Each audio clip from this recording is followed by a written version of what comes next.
Instant analyse, ce sera avec Roland Laurent Toneikes et Marc Goudjanou. Bonjour Marc. Oui, bonjour Carole Alaye, bienvenue et bon retour à toi après tes congés. Merci. Je salue tous les téléspectateurs et tous les auditeurs également. Ils vous saluent également de leur position respective. Voilà, bonjour Laurent. Carole Olaye, bonjour Marc Goudjanou, bonjour à tous ceux qui nous suivent actuellement et qui nous suivront plus tard. Voilà, nous allons démarrer l'analyse avec la loi sur la vision 2060. Fini l'instabilité des politiques publiques. Plusieurs journaux, sinon presque tous les journaux, en ont parlé ce matin. Marc Goudjanou, votre lecture. Oui, il faut dire que c'est une bonne réforme, je dirais, une loi qui vient de toutes les façons permettre à ce que dans la vision de la mise en œuvre des programmes d'un pays, il puisse quand même que des acteurs, des cadres techniques puissent quand même réfléchir, des experts puissent réfléchir à une vision à long terme. On l'a déjà vu avec la vision à la FIA 2025, d'accord, qui avait pris corps en 2000, mais qui n'avait pas un statut juridique tel que c'est aujourd'hui, où c'est l'Assemblée nationale qui a pu voter cette loi aujourd'hui, qui lui donne en réalité une connotation beaucoup plus juridique, beaucoup plus stable, pour pouvoir permettre quand même que même après le départ du chef de l'État, Patrice Talon aujourd'hui, qui doit partir en 2026, et donc ça pourra permettre quand même que tous les acquis, d'accord, en ce qui concerne le développement, en ce qui concerne la réalisation, en ce qui concerne la planification d'un certain nombre de données visant à pouvoir faire émerger le pays, puissent continuer dans cette dynamique-là. Et donc, on ne pourra pas voir cela de mauvais augure, parce que ça rentre dans une dynamique dans tous les pays développés. Généralement, même pour les réalisations, même au-delà de 2060 et même au-delà même, c'est qu'il y a déjà une vision qui est mise en place et qui constitue une continuité, même si, quel qu'en soit le chef d'État qui vient là. Aujourd'hui, c'est vrai que vous prenez les États-Unis, Trump aura son programme d'action. Mais ça doit la même réalité. Non, ce n'est pas la même réalité toujours. Et que dire de la fiabilité, de la crédibilité des En réalité, lorsque vous partez même de la vision à la FIA 2000, il y a un certain nombre, tout ce qui a été mis... Vision à la FIA 2025. Oui, ouais, bon, vision à la FIA 2025. 2025, oui. Vision à la FIA 2025, puisque ça finit en 2025. Exactement. Donc, lorsque vous prenez cela par exemple et que vous regardez, ce n'est pas tout ce qui a été prévu par exemple, ou planifié, qui ont été exécutés. C'est vrai qu'il y a pas mal qui, en tout cas, au moins les 50% peut-être ont pu être exécutés. C'est vrai qu'on n'a pas de données fiables ou bien de chiffres pour pouvoir quantifier et mieux analyser en réalité tout ce qui a été fait par rapport à la vision à la FIA Bénin 2025. Et donc, ça, on a entendu le porte-parole du gouvernement qui est revenu, puisqu'on lui a posé la question pour pouvoir comprendre en réalité, est-ce qu'en tenant compte de la vision à la Bénin à la FIA 2025 aujourd'hui, puisque la vision à la FIA 2025 a commencé en 2000, et donc Patrice Talon est venu au pouvoir en 2016, donc de 2016 jusqu'en 2025, aujourd'hui par exemple, c'est sûr qu'il y a des indicateurs qui sont contenus en réalité dans ce projet-là, dans cette vision-là, qui normalement devait faire le chemin de bataille en réalité du chef de l'État qui est venu au pouvoir. Et donc, il était fier que, de toutes les façons, eux, ils ont pu amorcer une grande partie de ce qui est contenu dans cette vision Bénin à la FIA 2025. Même si aujourd'hui, nous, on n'a pas de réels chiffres pour pouvoir quand même mieux argumenter, pour pouvoir même le conforter dans sa déclaration. Mais ce qu'on souhaite aujourd'hui, c'est que l'on ne puisse pas toujours, à cause des querelles politiques, à cause de tout ce qu'il y a comme guerre politique, corruption, tout ce qui, en tout cas, freine le développement d'un pays, que cela ne soit pas un handicap, par exemple, à tout ce qui est prévu en matière de vision à long terme pour le développement d'un pays. Et c'est à travers cela que je trouve que si tel est que cette loi est respectée, c'est que quel qu'en soit celui qui prendra le pouvoir en 2026, c'est qu'il y a forte probabilité qu'il puisse se baser en réalité sur cette loi-là pour pouvoir mieux orienter son programme d'action. Et si cela est basé sur un développement durable qui va permettre quand même aux Béninois, que ce soit les plus nantis qu'aux plus démunis, de pouvoir se sentir intéressés, de pouvoir se sentir concernés par le développement du pays et non que ça ne concerne seulement qu'une minorité, d'accord, ce serait bien vu par tous parce que on aspire tous à ce que le Bénin puisse quitter ce niveau-là et aller à un niveau de développement plus.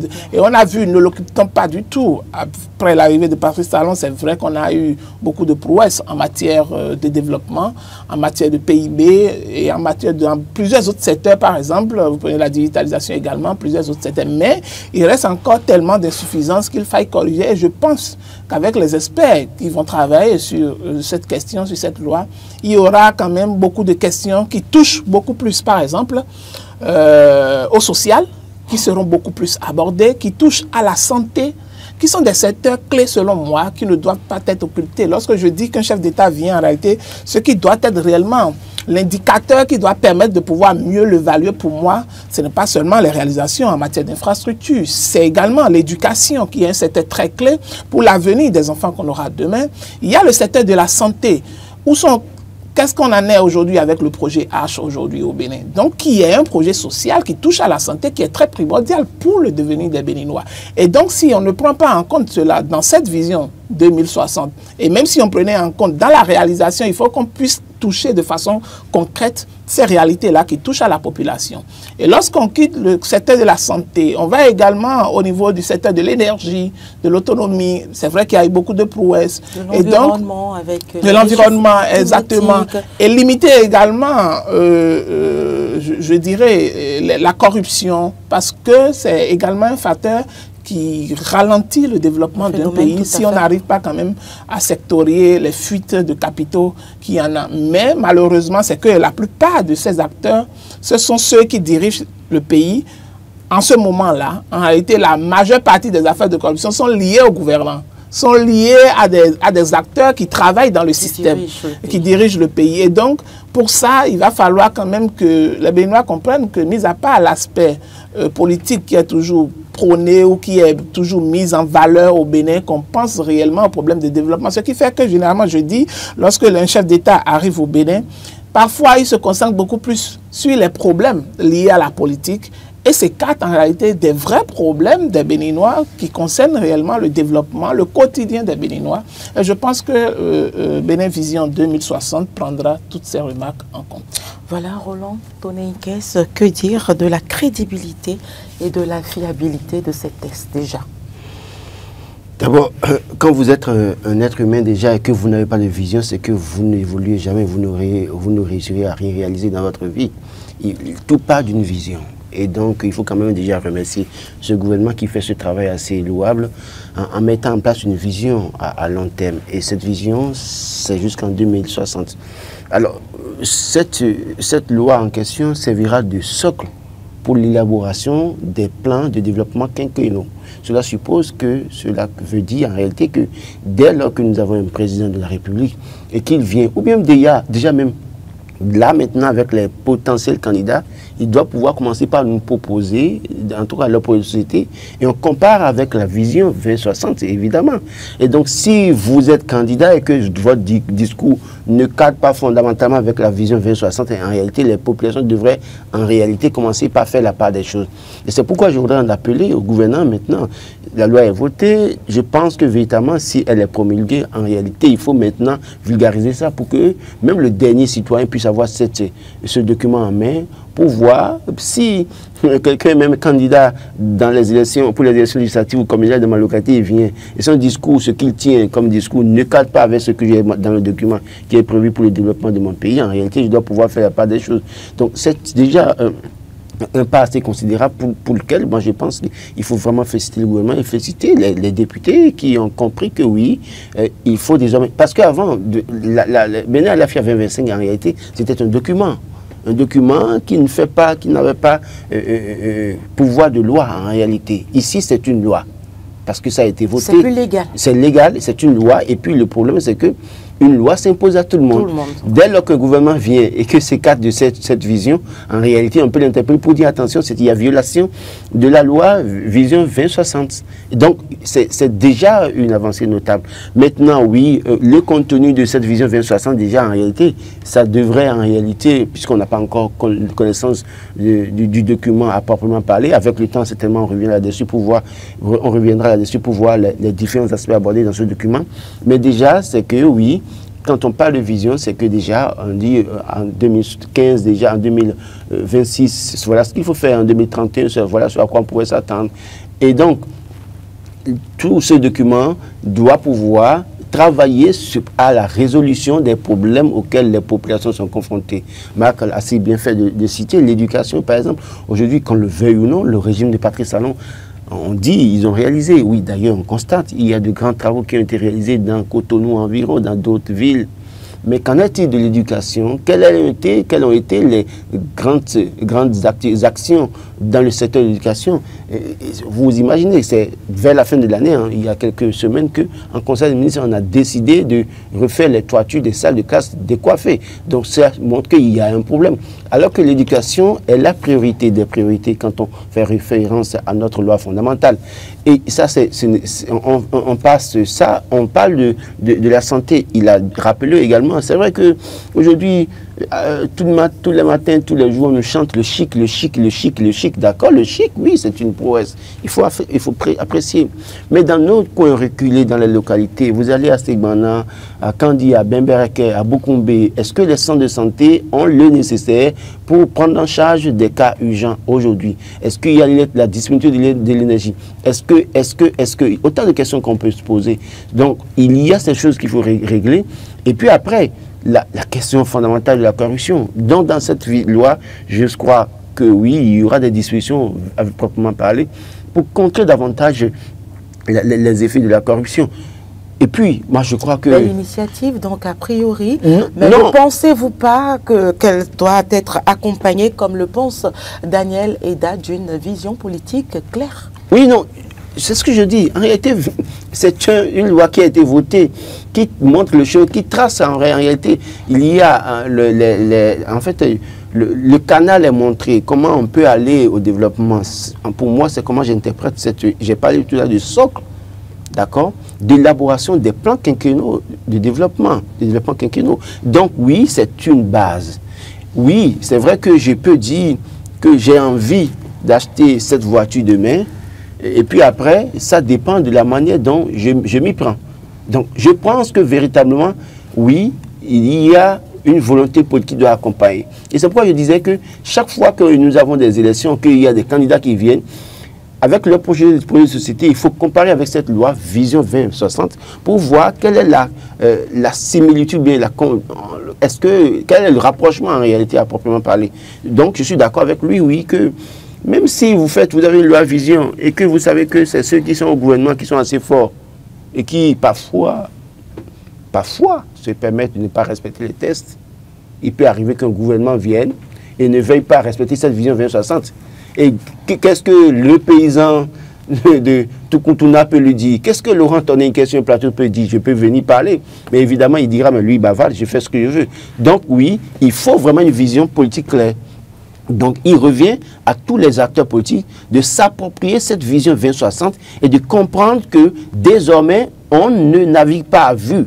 Il y a quelque chose qui est prévu. Et sur la base de ce qui est prévu, on peut réfléchir à régler les problèmes des Béninois plutôt que de venir pour dire, écoutez, je vais faire un stade à Parakou, alors que ce n'est pas compris, peut-être pour le moment, dans cette vision, le plus important pour Parakou, on a vu à Pona à Parakou. Le plus important pour Parakou, peut-être aujourd'hui, c'est l'eau et l'électricité. D'accord? Et si vous allez là-bas pour leur dire que vous voulez faire un stade, et que vous voulez faire, je ne sais pas, hein, vous voulez faire, comment vous appelez, une arène, je ne sais pas, hein, oui, vous dites que oui, vous dites que vous voulez aller faire maintenant une salle de spectacle. Comment vous appelez ça, dôme à Parakou, ils vont vous dire, mais on n'a pas besoin de ça, donnez-nous de l'eau et de l'électricité d'abord. Donc dans certaines régions, le plus urgent maintenant, ce n'est pas les grands travaux, c'est juste l'eau et l'électricité, et vous avez réglé le problème de ces communautés. Dans certaines localités, c'est juste un centre de santé, pas grand pour autant, où il y a une sage-femme, un infirmier qui peut prendre en charge les femmes enceintes, qui peut en même temps prendre en charge pour les petites maladies, le paludisme et autres. Donc, c'est de ça que les gens ont besoin. Donc, c'est pour ça que je dis oui, vision politique claire, oui. Si les acteurs n'ont pas une vision politique claire et viennent pour faire leur fanfaronnade comme on en a l'habitude parfois, je crois qu'ils vont s'écarter de cette vision. Et malheureusement, le citoyen va parler, ça n'aura aucun effet. Nous espérons que cette vision à long terme... Je voudrais même revenir ici, lorsqu'on aborde l'aspect politique avec les discours souvent de nos hommes politiques qui remettent souvent en cause ce que les prédécesseurs ont déjà fait. Ce n'est pas un discours franc en réalité des acteurs politiques. Vous voyez le porte-parole du gouvernement qui revient sur la question et qui dit qu'ils se sont inspirés réellement de beaucoup de données de cette vision-là à la FIA 2025 pour pouvoir travailler. Ça veut dire qu'en réalité, tout ce que l'on fait dans un processus de développement, tout ce qu'aujourd'hui le régime talon fait aujourd'hui, il y a beaucoup de réalisations qui sont faites aujourd'hui, par exemple, qui ont forcément été inspirées par ces documents sur lesquels les experts ont eu à travailler. Et qui sont des documents qui sont là, qui datent depuis très longtemps. Je me rappelle, un expert me le disait, en développement me disait qu'il n'y a rien qu'aujourd'hui que les dirigeants, en réalité, au Bénin, ont inventé ou ont fait aujourd'hui, qui n'existe pas déjà dans les travaux que les experts ont déjà fait en matière de développement et ont mis à la disposition de chaque acteur, ou bien de chaque dirigeant de ce pays qui avait eu quand même l'opportunité de pouvoir diriger le Bénin une fois. Et aujourd'hui, donc, c'est une trajectoire de développement, par exemple, qui est mise en place et qu'il va falloir quand même suivre, quelle qu'en soit l'orientation. Mais n'oublions pas, cela ne veut pas dire il y aura des crises forcément à long terme. Justement, j'en viens, ce qui dit que même si un autre chef d'État vient, ça ne veut pas dire que malgré que c'est une loi démocratique qui est mise en place, que cela ne peut ne pas être mis en cause. Voilà. Ça peut être modifié. On a vu des lois qui ont été relues. Il y a également d'autres nouvelles lois qui peuvent venir également pour pouvoir corriger peut-être ce que... Réadapter cela à la réalité dans tous les domaines. À la réalité où on pourra même parler de la relecture de la loi Vision 2060 où il y a certaines dispositions dedans peut-être qui seront encore analysées et qui ne vont pas peut-être être en tout cas en adéquation avec le plan d'action, par exemple, du président. Mais tout compte est fait, il faut qu'on soit unanime sur le fait que rien ne se crée, tout se transforme. Tout ce qui est fait aujourd'hui, ou tout ce qui a été fait, ce sont des experts qui ont travaillé dessus et l'État a été toujours une continuité. Même dans le programme d'action du gouvernement, il y a beaucoup de données que ce n'est pas forcément à l'arrivée de Patrice Talon que tout ça a été rédigé uniquement par des personnes, des experts que lui-même il a commis, par exemple, pour lui tracer un plan de développement. La plupart de tout ce qui est contenu dedans, beaucoup ont été inspirés, par exemple, de la vision Bénin à la FIA 2025. Et même le porte-parole du gouvernement, lorsqu'il est sorti en parlant pour dire qu'ils se sont inspirés de beaucoup d'autres choses qui ont été mises dans ce programme-là, ça montre en réalité que l'État a une continuité et pour pouvoir faire développer un pays de façon pérenne et à long terme, il faut s'appuyer sur des données qui sont là, sur lesquelles il faut évoluer et rester dans cette droite ligne là pour pouvoir venir à un objectif bien donné. Mais lorsque vous allez vous écarter à chaque fois des objectifs que vous aurez eu à mettre en place ou bien quelqu'un vient y remet en cause, ça veut dire que finalement, c'est-à-dire vous voulez aller à Kalavik-Pota par exemple, au lieu d'aller tout droit, c'est que vous allez contourner par Adjagbo d'abord, vous allez prendre par Gbetagbo et finalement avant d'arriver à Pota, c'est que vous aurez perdu beaucoup de temps, beaucoup de carburant et beaucoup d'énergie. Ce qui est important aujourd'hui, c'est que quel qu'en soit le dirigeant qui viendra, qu'il puisse également s'appuyer sur cette loi-là pour pouvoir quand même si il ne voudra pas tout prendre en compte, il y aura beaucoup d'éléments qui lui seront indispensables pour pouvoir mettre en place son action.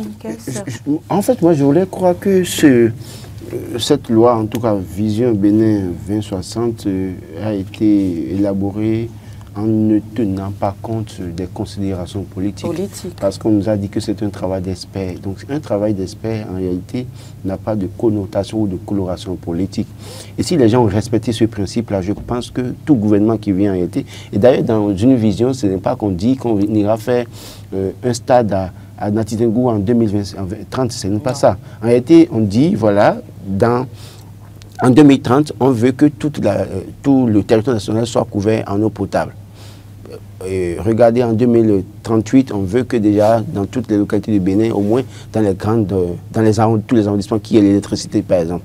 Donc, c'est juste un cadre qui est tracé pour que les gens ne s'écartent pas véritablement. Par rapport aux besoins des populations. Que les gens ne s'écartent pas de ce cadre-là, parce que quand ils vont venir, il y a ceux qui vont se concentrer sur certaines régions, parce que c'est cette région qui leur donne l'électorat, et puis l'autre, comme l'autre région n'a pas voté pour lui, il ne s'intéresse pas à cette région. Donc, en fait, c'est un cadre pour permettre à chaque gouvernant, quand il vient, de s'inspirer de ce qui est écrit dans cette loi-là, pour dire, voilà ce que j'ai à faire, et ce que je dois faire pour le pays, parce que je suis venu diriger pour tout le monde. Donc, je crois que si les gens ont respecté ce principe-là, en faisant état de ce que oui, cette loi doit être pour tout le monde, pas pour un gouvernement ou pour la continuité d'un gouvernement, parce que oui, évidemment, le piège peut être là. Tout à fait. Si cette loi a été élaborée pour la continuité d'un régime, c'est que oui, c'est peu qu'après, quand il n'y a pas la continuité du régime, celui qui viendra puisse remettre en cause. Mais si ça a été élaboré pour tous les régimes, tous les gouvernants qui devraient venir, je crois que le problème ne se poserait pas. Et moi, par rapport à la période aujourd'hui, on est en 2025, on parle de 2060. J'estime que beaucoup de choses peuvent se passer, beaucoup de choses peuvent changer également, tenant compte des réalités sociopolitiques et culturelles, voire économiques des populations. Donc nous espérons quand même que les crises, voilà, et les éventuelles crises et changements pourraient être réadaptés selon les réalités. Quels qu'en soient les changements, quelles qu'en soient les transformations, ce que vous allez observer, c'est qu'il y a un cadre. C'est-à-dire qu'à un moment donné, que vous le vouliez ou pas là, moi là, chez moi dans mon arrondissement, par exemple, j'ai besoin qu'on essaie d'élargir le CEJ à la Togoudou. Vous vous imaginez, CEJ Togoudou. Donc, Marc, chez lui, me dira que chez lui, il a envie qu'on fasse ça. Donc, le cadre, il y a les besoins qui sont là. Et donc, le cadre est là. Au-delà de tout, on peut avoir deux ambitions supra. Mais il y a la base. À la base. Nous allons nous intéresser à un autre sujet. Il s'agira de la mise en place de la commission pour les propos tenus à Parakou. L'inexpérience politique de Akponan veut le conduire loin. C'est Dynamisme Info qui en parle ce matin. Marc Goudjanou, êtes-vous d'avis? Une commission est-elle opportune? Une commission, elle est opportune. Elle est opportune, ça dépend également des contextes. Parce qu'il faut voir, il faut analyser un peu. Lorsque vous voyez la situation qui a prévalu au limogeage de Paulin Akponan. Et après son limogeage, vous avez vu la sortie du porte-parole du gouvernement qui a essayé de clarifier ce pourquoi il avait été limogé et qu'on pourrait quand même assister à ce qu'il puisse apporter des éléments pour qu'on puisse enquêter en réalité sur le sujet. Mais moi je me dis, c'est une question légitime que beaucoup de Béninois vont se poser. Pourquoi maintenant? Pourquoi maintenant? C'est vrai qu'on parle de la gestion de l'eau et de l'électricité à Parakou, et qui a été confiée à un ministère. Et il y a eu des ministres qui avaient été là avant Akponan, qui est venu, qui a fait à peine 6 mois. Et donc, aujourd'hui, compte tenu du contexte, où on parle d'affaires un peu plus ou moins politiques, parce que ceux sur qui il est en train de tirer sont de la maison de la grande mouvance présidentielle, c'est-à-dire proche du chef de l'État. Et donc ça met du discrédit sur l'ensemble du gouvernement. Et comme on le dit généralement, c'est que le linge sale, ça se lavait en famille. Aujourd'hui, maintenant, ce linge sale est allé sur la place publique et donc il faille quand même essayer de limiter les dégâts. On veut mettre une commission en place où on voit la représentation de tous les partis politiques représentés à l'Assemblée nationale dans cette commission. Mais moi, je voudrais quand même que, au-delà de cela, et là où vous verrez que le rôle primordial que nos députés doivent jouer à l'Assemblée, qu'ils ne le font pas. et qu'ils sont beaucoup plus dans le suivisme par rapport à un certain nombre de réclamations ou de plaintes, d'accord, qui viennent des populations. Sinon, attendez, a fait une affaire liée à l'électricité et à l'eau dont on parle. Parakou n'est pas la seule ville du Bénin, à ce que je sache. Si on doit réellement, c'est vrai que si on doit réellement faire un audit de façon générale, ce n'est pas, ça a été même la vraie question et la vraie interrogation de la plupart des Béninois. Si tant est qu'on est arrivé, ou Akpona est arrivé en l'espace de quelques mois, à venir sur la place publique dire qu'en réalité, qu'il y a eu siphonnement des deniers publics au niveau de Parakou par rapport à la gestion de l'eau et de l'électricité, c'est que on se demande, mais au niveau des autres ministères, comment ça se passe? C'était la vraie question. Mais lorsqu'on installe aujourd'hui une commission, pourquoi la commission veut travailler seulement pour le cas de l'eau et de l'électricité et seulement pour le cas de Parakou? Alors qu'on sait qu'il y a eu beaucoup d'interrogations vis-à-vis du gouvernement par rapport à certaines réalisations. Je prends le cas de l'asphaltage. À quel coût cela nous est réalisé? Je voudrais quand même normalement que les députés, s'ils jouaient réellement leur rôle, au lieu de nous proposer des lois sur comment les gens vont pouvoir gérer leur vie privée, gérer leur vie de couple, interroger le gouvernement, par exemple, sur un certain nombre de questions très primordiales. Les gestions, les infrastructures qui sont réalisées, c'est à quel coût? Les problèmes qui sont liés aux passations des marchés publics. Pourquoi on ne lance pas des audits dans ce domaine-là? Parce qu'en réalité, il y a également beaucoup de milliards qui sont injectés dans ces secteurs-là, où la gestion est presque opaque. Et donc, à ce moment-là, nos députés à l'Assemblée nationale qui nous représentent n'ont pas jugé l'opportunité de pouvoir demander au gouvernement un audit sur toutes ces questions qu'on a toujours soulevées là. Sur la question, par exemple, liée au salaire des ministres, sur la déclaration des biens des uns et des autres.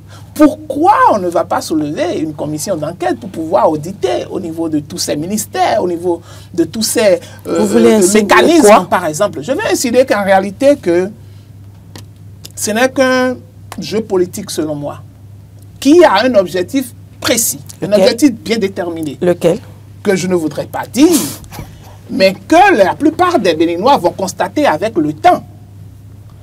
Parce que quelqu'un qui fait partie de l'arsenal, d'accord, gouvernemental, qui va sur un front politique, tenir des propos qui discréditent le gouvernement, il est limogé. Après, celui qui l'a même apostrophé entre griffes l'a convoqué, a porté plainte. Et mieux aujourd'hui, on veut installer une commission pour pouvoir voir la gestion de l'eau et de l'électricité de 2016 à aujourd'hui. Vous voulez dire qu'il y a anguille sous roche? Il y a anguille sous roche. Et avec le temps, vous allez constater, soit je ne veux pas faire d'interprétation, je ne veux pas faire de supposition, mais ce que j'avance est que il y a également, j'espère que nos honorables députés, bien après cette commission d'enquête, qui va commettre sûrement des experts pour pouvoir travailler sur la gestion de l'eau et de l'électricité à Parakou au niveau de ce ministère, vont également mettre également à profit d'autres audits qui concernent pas seulement le ministère des Infrastructures, pas seulement, il y a également le ministère de la Santé, il y a également beaucoup le ministère de l'Agriculture également. Au niveau des services de passation de marchés publics, qui a sa cellule qui est au niveau de la présidence, il y a beaucoup de domaines dans lesquels il y a beaucoup de problèmes, beaucoup d'interrogations.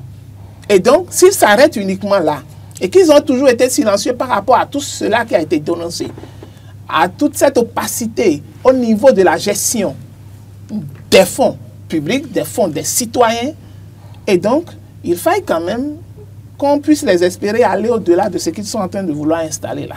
Sinon, ça friserait à pouvoir faire une analyse, à penser que c'est juste pour un but politique bien donné. Et la personne qui est visée, ou bien les personnes qui sont visées par ce taudis, on le saura d'ici là, et vous allez comprendre en réalité tout ce qu'on est en train de dire ce matin. Roland Toneniquez, Est-ce que vous partagez la lecture de Marc sur ce plateau? On comprendra ce que vous êtes en train de dire. Allez-y. Retrouvez-vous cette commission je ne suis pas dans le même secret de dire mise en place à l'Assemblée nationale hier opportune. Écoutez, on a trouvé à manger encore à des acteurs politiques. Hein. D'abord, le HPC a mis en place une commission déjà. Une commission, oui. Et les gens vont travailler pendant 4 mois, je sais quoi. C'est pas gratuit. C'est vrai que j'ai des amis personnels dans les différentes commissions et qu'ils m'en excusent, je ne parle pas. Je ne parle pas pour les priver de leur chance, en réalité, d'avoir quelque chose à gagner dans cette affaire. Sauf que je me retrouve, je découvre que oui, les députés vont mettre en place commission de 3 mois renouvelable une fois pour un mois. Et pendant les 4 mois, ça va coûter combien aux contribuables béninois? Et on va aboutir à quel résultat? Donc, ça, c'est mes questions. Donc, je me dis, au fond, cette affaire de... C'est vrai que c'est les démocrates qui ont interpellé, qui ont demandé qu'il y ait une commission d'enquête. Hein, et donc, le gouvernement a cédé à la volonté des députés de l'opposition. Mais mon problème ici, c'est que, oui, véritablement, celui qui a parlé a sorti un communiqué pour dire qu'il n'a pas de preuves. En l'état, est-ce que véritablement, on a besoin de mettre autant de personnes dans la commission? Parce que je vois 10 personnes dans la commission, 3 pour le BR, 3 pour les démocrates et 4 pour l'Union progressiste à 10 personnes. Ils vont prendre combien par jour pour la commission? Ça va coûter combien par mois? Ça va coûter combien pour les 4 mois finalement? Est-ce que finalement, on ne se fout pas à la limite du peuple parfois? C'est mon avis, je l'assume. Et je dis, véritablement, ça fait longtemps que les gens interpellent sur la gestion de notre pays et sur la mise sur la place publique de ce qu'on fait. Et malheureusement, il y a, oui, à un moment donné, cette opacité. On a demandé, et vous savez très bien que vous ne pouvez pas vous lever aujourd'hui pour aller demander des informations, des documents et enquêter en tant que journaliste d'investigation. Ce n'est pas possible. Parce que vous allez écrire au directeur départemental, il vous dira, écrivez au ministre. Et au directeur des cabinets, d'abord le directeur dit non mais c'est pas de mon ressort, il faut écrire au ministre, et le ministre vous dira non, il faut écrire au secrétaire du gouvernement, et puis après il faut saisir peut-être le ministre du plan, ou le ministre du développement. Donc l'un dans l'autre, je le dis parce que... Ce n'est pas aisé de faire... Je le dis parce que nous sommes journalistes, à un moment donné on a été confrontés à un problème, et aujourd'hui on dit d'écrire chaque fois. Donc voilà, donc maintenant les députés démocrates dans cette commission auront-ils accès véritablement aux informations au point de vouloir venir prouver que, entre-temps, Hadambi est fautif et que Akpona a raison et c'est que c'est parce qu'il a peur qu'il a sorti un communiqué de mea culpa? Est-ce que véritablement ils auront accès à ces documents? Ou bien, finalement, s'ils font le point et qu'il n'y a rien? Une deuxième commission, tendons-nous vers une crise institutionnelle pour une simple déclaration? Oui. Et c'est ce que je dis. La personne a fait une déclaration. La personne dit je m'excuse.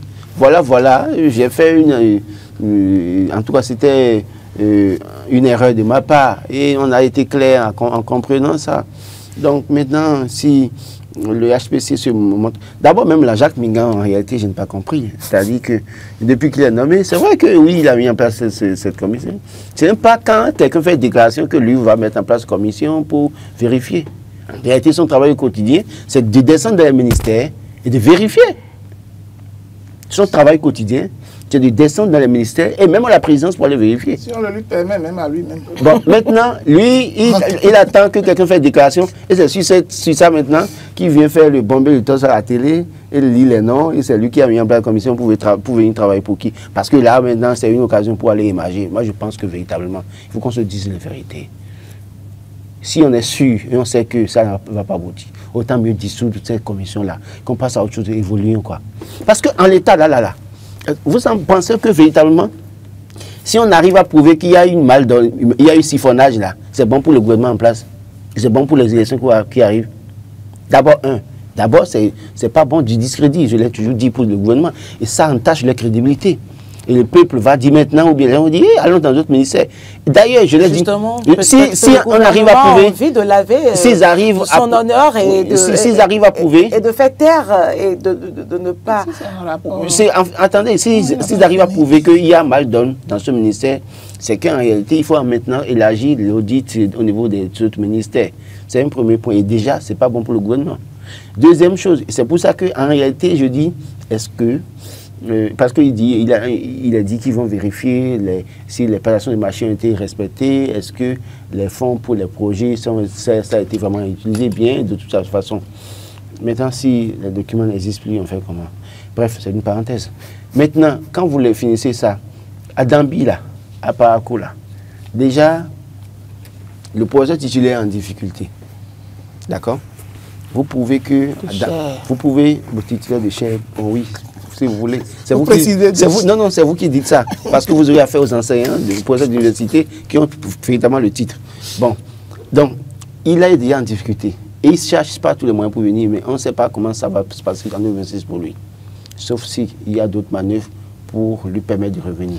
Maintenant, je prends Adambi, qui est déjà en difficulté, mais qui est aimé de la population. Parce que déjà, quand la situation s'est passée, les gens ont automatiquement attaqué à Badamassi, qui a voulu se dédouaner, se justifier pour dire que ce n'est pas lui.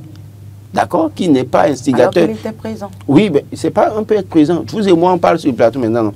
Ce que je dis là n'engage que moi. Mais quand on chuchote. Non. Mais quand on chuchote, est-ce qu'on nous entend? Bon, est-ce qu'on a vu des chuchotements? Est-ce que nous on a entendu ce qu'il a chuchoté? Il arrive parfois, je chuchote des choses à Carole. Sans que nous on entende sur le plateau? Oui, sur le plateau? Il arrive sur le plateau? À Maury, à Atu ou à Carole sur le plateau sans que les autres n'entendent. Et on arrive à vous filmer? Non, quand tu vas me filmer. Mais ce cas-ci, on a filmé. Maintenant, non, bon, c'est une parenthèse. Mais le problème, c'est que, oui, aujourd'hui, les populations de Parakou, on pense que c'est lui qui est derrière. Il a dit que ce n'est pas lui. Donc, il est déjà en difficulté à pouvoir parler politiquement. Maintenant, à Dambi, qui est en griffe, je dis, le chouchou d'une partie de la population de Parakou, si vous arrivez à prouver réellement qu'il est en difficulté, que vous le mettez en difficulté, c'est que vous lancez les électeurs dans les bras des démocrates. Et donc tout Parakou fait bloc derrière les démocrates. Vous pensez que le gouvernement là réfléchit, les gens ont réfléchissent bêtement comme ça au point de permettre ça, ça n'arrivera pas. Donc moi je pense que toutes ces commissions au fond, c'est après pour nous dire que non, il n'y a rien de... On n'a pu rien trouver, peut-être on va trouver deux cheveux dans la soupe là, qu'on va peut-être s'accrocher à ça pour dire bon, mais ça là c'est pas insignifiant. Moi je pense véritablement que les gouvernants doivent faire l'effort, et j'en appelle à ceux qui sont des postes de responsabilité. Quand on vous confie des trucs à faire, faites-les bien, de sorte à ne pas salir votre nom de main, de sorte à ne pas salir le nom de votre famille. Parce que vous imaginez quand Laurent se comporte très mal dans la société. Aujourd'hui, c'est vrai, Laurent parle bien, parfois pour certains, parle mal pour d'autres. Mais pour ceux qui m'apprécient, c'est que c'est bon pour ma famille. Mais le jour où je vais déconner de manière, je ne sais pas, incontrôlée, c'est que ça jette du discrédit sur ma famille. Et je fais attention à ça. Donc je dis aux gens, même si vous êtes directeur, ministre et même président de la République, bon, à la limite, faites attention. Parce que demain, là, quand on verra un Goudjani passer, on dit, oh, il est diamant. C'est sérieux, hein? Donc, en fait, il faut quand même ça. Donc, si Adambi ne se reprend, et c'est pourquoi je disais à Adambi aussi, la décision la plus sage pour lui, dès lors que les trois sorties sont communiquées de mea culpa, il retire sa plainte. Parce que si jamais, au terme de cette commission-là, on arrivait à prouver qu'il est trempé, c'est que ce n'est pas bon pour lui. Marc Goudjani, la même question pour vous. Une crise institutionnelle juste après une déclaration maladroite d'un ministre? Moi, je parlerais plutôt d'un théâtre institutionnel. Je parlerai d'un théâtre institutionnel parce que lorsque vous analysez vraiment et à y mettre réellement les arguments que Laurent a soulignés tout à l'heure, est-ce que la mise en lumière de cet audit-là, est-ce que ça avantage en réalité le pouvoir en place lorsque nous savons que nous sommes dans un dernier virage? Encore que on parle de la gestion de 2016 à aujourd'hui par exemple, et ceux qui ont été là, c'est vrai, à moins que, c'est pourquoi je disais que, à moins que ça soit orienté vers un but précis, vers un objectif précis. Parce qu'on pourrait se demander, se poser la question de savoir, mais que cherche-t-on à étouffer? Ou bien, qu'est-ce qu'on cherche à instrumentaliser à travers la mise en place de cette commission? Et lorsqu'on soulève des interrogations par rapport à tout ce que les populations ont toujours soulevé comme problème, comme opacité au niveau de la gestion, et que cette institution ne s'est jamais prononcée là-dessus, n'a jamais mis en place une commission là-dessus, et pourquoi c'est maintenant? Qu'est-ce qu'on cherche à faire comprendre à l'opinion publique? Donc, je pense qu'on voit généralement que ce n'est qu'une possibilité de pouvoir servir de rideau de fumée sur le véritable enjeu qui est mis en mal là, c'est-à-dire les dysfonctionnements au niveau de nos ministères sectoriels. Oui, il y a mal donne, mais qu'on nous cache, qu'on ne veut pas faire savoir.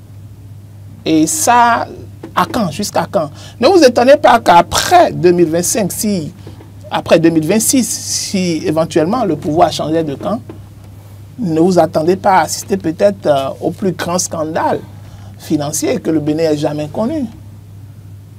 Parce qu'il y a eu tellement d'opacité sur beaucoup de choses que, à la fin, si tellement le régime changeait de camp, c'est en ce moment qu'on pourra avoir peut-être accès aux vraies informations dont on nous prive aujourd'hui. Et là, nous tous, on va crier, on va dire, ah, c'est vrai, hein, on a la place de l'Amazon. Mais...